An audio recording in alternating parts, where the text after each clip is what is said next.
નમસ્કાર મિત્રો, કેમ છો? મજામાં? આજના આપણે નેક્સ્ટ લેક્ચરમાં આપણે જોઈશું સહાયકારક ક્રિયાપદો.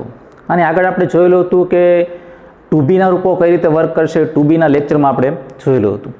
તો સહાયકારક ક્રિયાપદો આમ જોઈએ તો બે પાર્ટ પડે છે, ઓક્ઝિલરી અને મોડાલ્સ. ઓક્ઝિલરી એટલે કે જે એક્ઝિસ્ટન્સ, અસ્તિત્વ દર્શાવે છે એવા ક્રિયાપદો આપણે ટુ બીના રૂપો તરીકે લીધા. હવે આજે આપણે જે વાત કરવાની છે તે ખાસ કરીને ઓક્ઝિલરીનો બીજો પાર્ટ એટલે કે મોડાલ ઓક્ઝિલરી, જેને મોડાલ્સ તરીકે પણ ઓળખવામાં આવે છે. આવા ક્રિયાપદોને સહાયક અથવા સહાયકારક ક્રિયાપદો તરીકે ઓળખવામાં આવે છે. હવે આ ક્રિયાપદોનું મહત્ત્વ શું છે અને વાક્યમાં શું દર્શાવે છે? તો આ પ્રકારના ક્રિયાપદો છે એ ખાસ કરીને એક્શન અથવા આપણી ભાવનાઓ કે લાગણીઓ રજૂ કરતા હોય છે. આનું કોઈ સ્વતંત્ર સ્થાન હોતું નથી. વાક્યમાં મોડાલ્સનું કોઈ સ્વતંત્ર સ્થાન નથી, પરંતુ અમુક પ્રકારનો તે ભાવાર્થ દર્શાવવા માટે વપરાય છે. તો જુદા જુદા પ્રકારના મોડાલ્સની આપણે વાત કરીએ તો એમાં ઘણા બધા આવે છે. સેલથી શરૂ કરીએ, shall, should, will, would, can, could, may, might, must, have to. આટલા ક્રિયાપદોને આપણે વિગતવાર સમજી લઈએ, જેથી આપણે દરેક વાક્યમાં મોડાલ્સની ભૂમિકા વિશેનો ખ્યાલ આવી જાય. અને એક અથવા બીજી રીતે મોડાલ્સ ખૂબ જ ઉપયોગ થતો હોય છે. જેમ કે આની આગળનો પોઈન્ટ આવશે આપણે ટૂંક સમયમાં, ડાયરેક્ટ ઇનડાયરેક્ટ, તેમાં પણ મોડાલ્સ ખૂબ અગત્યના છે. ફંક્શનની અંદર પણ ઘણી વખત મોડાલ્સ છે એ ઉપયોગી સાબિત થાય છે. તેને ધ્યાનમાં રાખીને ફંક્શન સિલેક્ટ કરવામાં આવે છે. તો આ મોડાલ્સ છે તેને આપણે વન બાય વન સમજી લઈએ અને કઈ રીતે ઉપયોગ થાય છે તે જોઈ લઈએ. સૌપ્રથમ મોડાલ્સ એટલે મેં વાત કરી એમ સહાયકારક ક્રિયાપદો. તેમાં સમાવેશ થાય છે can, could, may, might, will, would, shall, should, must, have to and ought to. અહીંયા મેં OUGHTTO ઓટ ટુનો ઉપયોગ થાય છે. તો જુદા જુદા મોડાલ્સને આપણે સમજવા માટે આપણે દરેક વાક્યોને એક્ઝામ્પલ જોવા પડે. આ મોડાલ્સનો ઉપયોગ કઈ રીતે કરવો તે આપણે સેન્ટેન્સ જોઈ લઈએ અને વિગતવાર તેનો અર્થ સમજી લઈએ, પછી તેનો ઉપયોગ શીખીશું. તો આ પ્રકારના દરેક સહાયકારક ક્રિયાપદો છે વાક્યમાં ઇન્સ્ટન્ટ એક્સ્ટન્ટ દર્શાવે છે, કોઈ એક્શન, ભાવનાઓ કે લાગણીઓ દર્શાવે છે. તો આ મોડાલ્સને આપણે શરૂ કરીએ. સૌપ્રથમ પહેલું કેન, કુડ, મે, માઇટ, 4 મોડાલ્સ સાથે લીધેલા છે. તો આ મોડાલ્સને આપણે અર્થ અને તેના વાક્યો જોઈ લઈએ. તો કે કેન, કુડ, કેન અને કુડ છે એ એબિલિટી દર્શાવે છે, ક્ષમતા દર્શાવે છે, કેપેસિટી, આવડત દર્શાવે છે. કોઈ વસ્તુ આપણે એમ કહેવું હોય કે મારામાં આવી આવડત છે, હું આ કરી શકું છું, ત્યારે કેન અને કુડનો ઉપયોગ થાય છે. કુડ પાસ્ટ ટેન્સમાં વધારે ઉપયોગ થતો હોય છે અને કેન છે એ રેગ્યુલર પ્રેઝન્ટ ટેન્સમાં ઉપયોગ થાય છે. કેન અને કુડ બે ક્ષમતા, એબિલિટી દર્શાવે છે, આવડત દર્શાવે છે. મારે એમ કહેવું હોય કે હું ઝડપી દોડી શકું છું, તો ભવિષ્યકાળનું વાક્ય ન બની શકે. તેમાં આપણે મોડાલ્સનો ઉપયોગ કરવો પડે કે આઈ કેન રન ફાસ્ટ. એવી જ રીતે કેન અને કુડ બંને એબિલિટી દર્શાવે છે. એના એક્ઝામ્પલ જોઈ લઈએ. કેન, કુડ છે એ એબિલિટી, ક્ષમતા દર્શાવે છે. તેની સાથે રહેલા બીજા બે મોડાલ્સ મે અને માઇટ. તો મે અને માઇટ છે એ અલગ અલગ અર્થ દર્શાવે, જેવા કે પરમિશન, પરવાનગી, પોસિબિલિટી, શક્યતા, રિક્વેસ્ટ, વિનંતી. એટલે આ બધી વાત કરીએ, પરવાનગી, શક્યતા, વિનંતી વગેરે ભાવ દર્શાવવા માટે મે અને માઇટનો ઉપયોગ થાય છે. ઘણી વખતે મે વાળું વાક્ય તમે બ્લેસિંગમાં પણ ઉપયોગ લેવાય છે, જેમ કે મે ગોડ બ્લેસ યુ, ભગવાન તમને આશીર્વાદ આપે. તો ત્યાં પરવાનગી કે કોઈ વિનંતી કે એવું નહીં. તો આવી રીતે મે અને માઇટનો ઉપયોગ અલગ અલગ રીતે પણ થાય છે. તો જોઈ લઈએ આપણે કે મે માઇટનો કઈ રીતે ઉપયોગ કરીશું. કેન, કુડનું ક્લિયર થઈ ગયું. મે માઇટમાં આપણે વાત કરી કે પોસિબિલિટી, રિક્વેસ્ટ, પરમિશન વગેરે. અહીંયા એક્ઝામ્પલ આપેલા છે, એક્ઝામ્પલ સમજી લઈએ. સૌપ્રથમ કેન, કુડની વાત કરી. I can run fast. મેં હમણાં કીધું એમ કે હું ઝડપી દોડી શકું છું. તો આપણી ક્ષમતા, આપણી આવડત દર્શાવવા માટે આઈ કેન રન ફાસ્ટ એવું વાક્ય બોલી શકીએ. વાક્ય નંબર 2 છે Meera could speak English. Meera English બોલી શકે, એટલે મીરાની ઇંગ્લિશ બોલવાની આવડત, ક્ષમતા દર્શાવી, જે આપણે કેન, કુડમાં ઉપયોગ કર્યો. Next, can you give me your pen. Can you give me your pen. કોઈને આપણે કે તમે તમારી પેન મને આપી શકશો, તો આપણે તેની પાસે માગી પરવાનગી. રજા માંગી તેની પાસે કે તમે પેન આપશો. એવી જ રીતે આગળ Rahul may go home. Rahul છે એ ક્લાસમાં વર્ક કરતો હોય અને એનું ક્લાસની અંદર વર્ક પૂરું થઈ ગયું હોય તો સર એને કહેશે કે રાહુલ હવે ઘરે જઈ શકે છે. Rahul may go home. અથવા આપણે એવું વાક્ય બોલતા હોય છે યુ મે ગો હોમ નાવ. તમે હવે ઘરે જઈ શકો છો. પરવાનગી આપી દીધી એને જવાની, રજા આપી દીધી કે તમે જઈ શકો છો. તો આવી રીતે કેન કુડ અને મે માઇટનો ઉપયોગ થાય છે.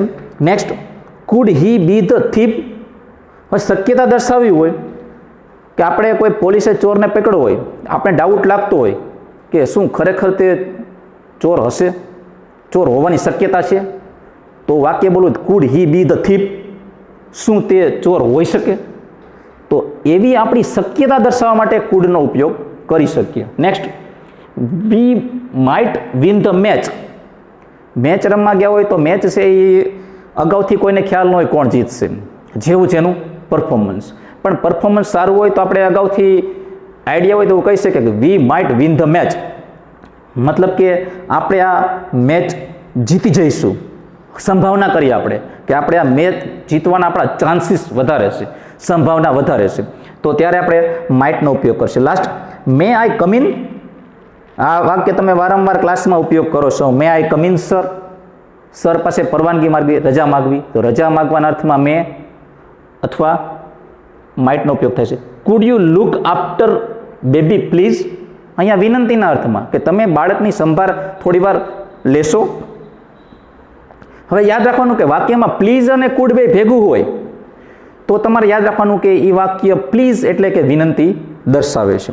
ફરી પાછું કહી દઉં, કેન અને કુડ. કેન છે એ ક્ષમતા, કુડ છે એ એબિલિટી ક્ષમતા, મે છે એ પરવાનગી અને માઇટ છે એ સંભાવના શક્યતા પર આધારિત વાક્યોમાં ઉપયોગમાં લેવાય છે.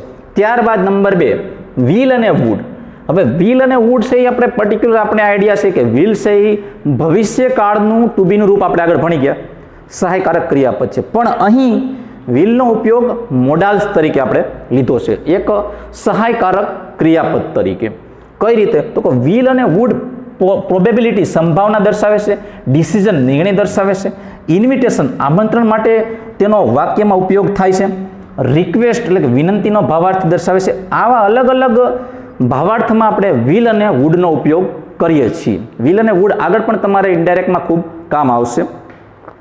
નેક્સ્ટ, તો વિલ વાળું વાક્ય જોઈએ, વિલ હી હેલ્પ મી.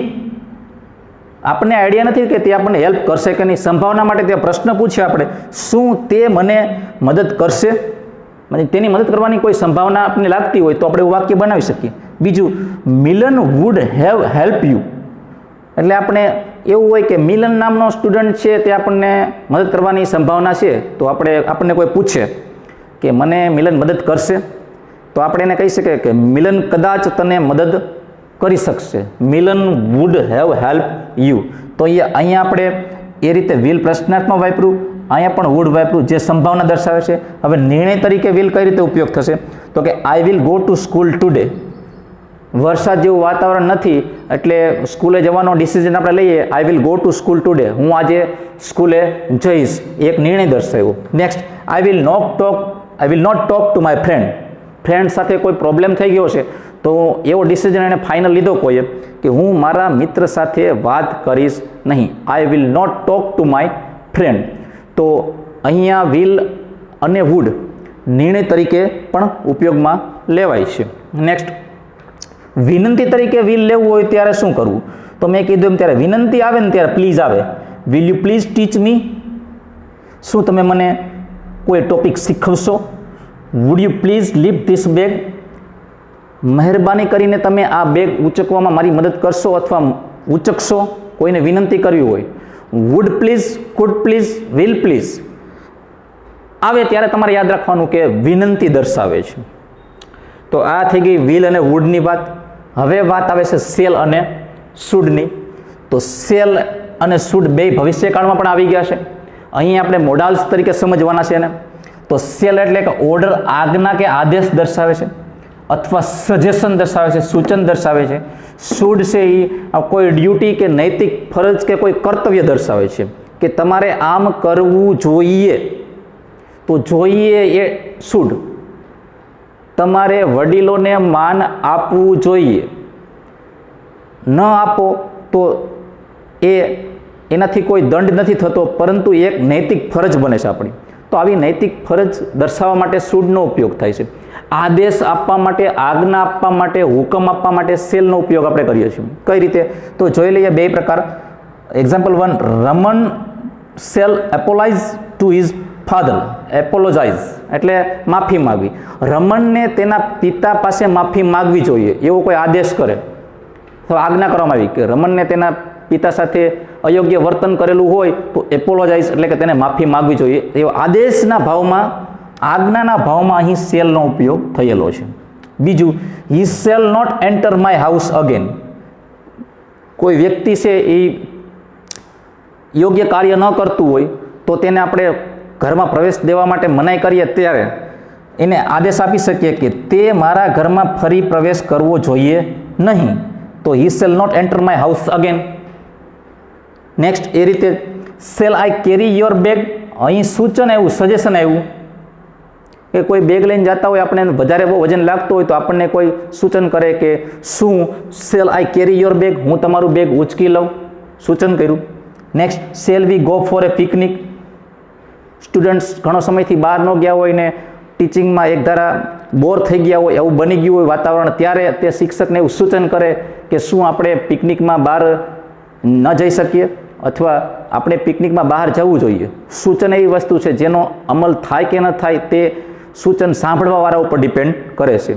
સૂચન કરવાવાળાને માત્ર સૂચન કરવાનું હોય છે, જસ્ટ સજેશન. એટલે shall we go for A picnic, આપણે પિકનિકમાં જવું જોઈએ, જઈ શકીએ. Next, you should obey your parents. આપણે વાત કરીએ એમ નૈતિક ફરજની કે તમારે તમારા વડીલોનું આજ્ઞાનું પાલન કરવું જોઈએ અથવા માન આપવું જોઈએ, ત્યારે આપણે એવા અર્થમાં આપણે શુડનો ઉપયોગ કર્યો. બીજું, we should follow the traffic rules. આપણે ટ્રાફિકના નિયમોનું પાલન કરવું જોઈએ. એક આપણે ભારતના નાગરિક તરીકે આપણી ફરજ બને છે કે ભારતના સંવિધાનમાં અથવા કાયદામાં જેટલા નિયમો છે તેનું આપણે પાલન કરવું જોઈએ. જો ન કરવામાં આવે તો આપણે ફરજ ચૂકીએ છીએ અને આપણે તેના બદલમાં દંડ પણ ભરવો પડે છે. તો આ થઈ ગયું શેલ અને શુડ. શેલ આજ્ઞા આદેશ માટે, શુડ છે નૈતિક ફરજ માટે. બંનેના આપણે વાક્યો જોઈ લીધા.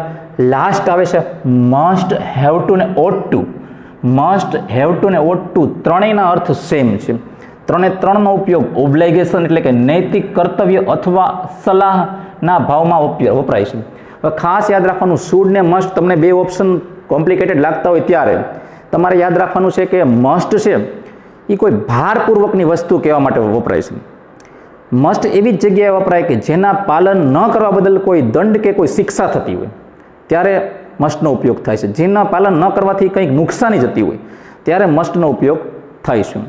આપણે માનો કે એવું વાક્ય બોલવું હોય કે આપણે ભારતની અંદર ટ્રાફિકના નિયમોને ધ્યાનમાં રાખીને વાહન આપણે ડાબી બાજુ ચલાવવું જોઈએ, તો એનું વાક્ય બનાવીએ, you must drive your vehicle on the left side of the road.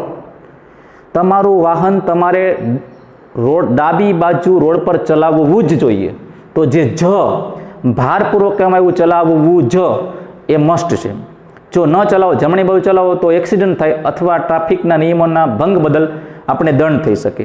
તો આવા વાક્યો હોય જેમાં ભારપૂર્વકની ફરજ દર્શાવવામાં આવતી હોય ત્યારે મસ્ટનો ઉપયોગ થાય છે. જેના વાક્યો જોઈ લઈએ. You will have to follow the COVID-19 guidelines. તો અહીંયા હેવ ટુનો અર્થ એક નિયમનું પાલન. તમારે COVID-19ની ગાઈડલાઇન્સ, માર્ગદર્શિકાનું પાલન કરવું જ જોઈએ. ન કરો તો તમે દંડના હકદાર બનો, તો દંડ થાય. અહીંયા આપણે હેવ ટુનો અર્થ નિયમનો પાલન માટે લીધેલો છે. Next, he must tell the truth. અહીંયા આપણે મસ્ટનો ઉપયોગ કર્યો. He must tell the truth એટલે કોઈએ કંઈ ઘટના છુપાવતો હોય તો તેને સત્ય કહેવું જ જોઈએ. એ અર્થમાં આપણે તેને કર્તવ્ય માટે મસ્ટનો ઉપયોગ કર્યો. Last, you ought to drive carefully. અહીંયા પણ મસ્ટના જેવો જ અર્થ સલાહ તમને આપી છે. ન કરો તો તમને નુકસાની થઈ શકે અથવા દંડ થઈ શકે, કે તમારે કાળજીપૂર્વક વાહન ચલાવવું જ જોઈએ. તો મિત્રો, આ થઈ ગયું મસ્ટ, હેવ ટુ ને ઓટ ટુ. ફરી પાછું રિપીટ કરી દઉં. પહેલું આપણે જોયું, પહેલો part can, could, may, might. તેમાં આપણે એબિલિટી, શક્યતા, પરવાનગી, રજા આવું જોયું. બીજામાં જોયું વિલ અને વુડ, એમાં આપણે નિર્ણય, પસંદગી, સંભાવના, વિનંતી વગેરે ભાવાર્થ જોયા. શેલ શુડ, તો શેલ શુડમાં આપણે જોયું આદેશ કે આજ્ઞા અને નૈતિક ફરજ. ચોથા નંબરના મોડલ્સના વિભાગમાં આપણે જોયું મસ્ટ, હેવ ટુ ને ઓટ ટુ, એટલે કોઈ ફરજિયાત, ફરજ દર્શક હુકમ, નૈતિક કર્તવ્ય વગેરે બાબતો આપણે જોઈ. આ બધા થઈ ગયા મોડાલ્સ, જેને આપણે સહાયકારક ક્રિયાપદો તરીકે ઓળખવામાં આવે છે. આટલા મોડાલ્સ આપણે સારી રીતે સમજી લઈએ તો આપણે કોઈ પણ ભાવના દર્શાવતું વાક્ય અથવા મોડાલ્સનો ઉપયોગ કરવાનો થાય ત્યારે આરામથી આપણે વાક્યો બનાવી શકીએ છીએ. આશા રાખું છું કે મોડાલ્સની સંપૂર્ણ માહિતી આપને મળી ગઈ હશે અને આની વધુમાં વધુ પ્રેક્ટિસ કરી અને વધુમાં વધુ અભ્યાસ દ્વારા તમે મોડાલ્સને એકદમ ક્લિયર કરી શકો છો. Thank you.